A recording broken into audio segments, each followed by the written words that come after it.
Hey, so I've had a couple of questions come into me, and I love when people send me in questions. So feel free to send questions into me either into my DMs, or you can email me at ethan@ethanjago.com. And one of the questions is coming from people who have been seeing other individuals talking about deconstructing their faith. And the big question that comes up is these individuals say that the Bible contradicts itself, or that the Bible has passages that contradict other passages throughout the scriptures.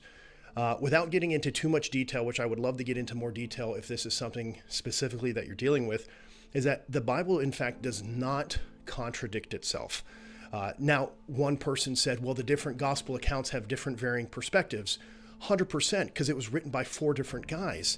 So you're going to have a different perspective. If each one of the gospel narratives sounded exactly the same, this would look a little as if these individuals were colluding together. It's a different eyewitness perspective. It's a person that is coming from a different historical background. Matthew, for instance, was a Jew. Luke was a physician. So a slight difference right there, even in the backgrounds. So the Gospels don't contradict itself. There's a different purpose and reason behind each one of the Gospels as a narrative describing the life and ministry of Jesus. Now, when people start to say, well, the Old Testament seems to be different than the New Testament, and that God in the Old Testament seems a little more vindictive than the God in the New Testament, again, not a contradiction. God in the New Testament has revealed himself through his son Christ, Jesus, the Messiah, and God in the Old Testament revealed himself as Yahweh, the covenant God. Same God, just the way he's revealed himself is different.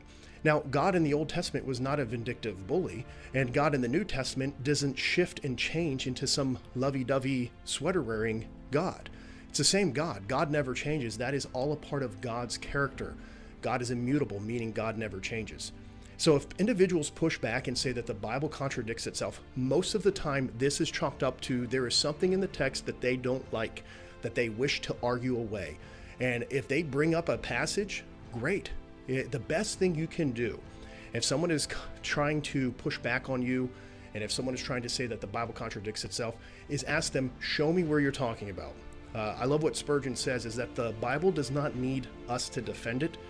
The Bible is but a lion. You just need to let it go, and it will take care of itself. So if someone brings up a passage to you, fantastic. Do a little bit of research and look into to see what does this passage say, and what is the, if you will, confusing terminology that makes it seem as if it is contradictory. There's no contradictions within the scriptures. There's a lot more that can be said when it comes to textual variations and stuff within different translations, but that's something that if someone is that knowledgeable on, I will shift my gears a little bit and address that in a different way. But I'm hoping to help you guys feel that no, you don't need to get put back on your heels and think, oh my goodness, the Bible is in fact contradicting itself, or it does. It does not. There are paradoxes within the scriptures, and a paradox is not a contradiction. Hope this helps you guys. If you have other questions about this, please let me know.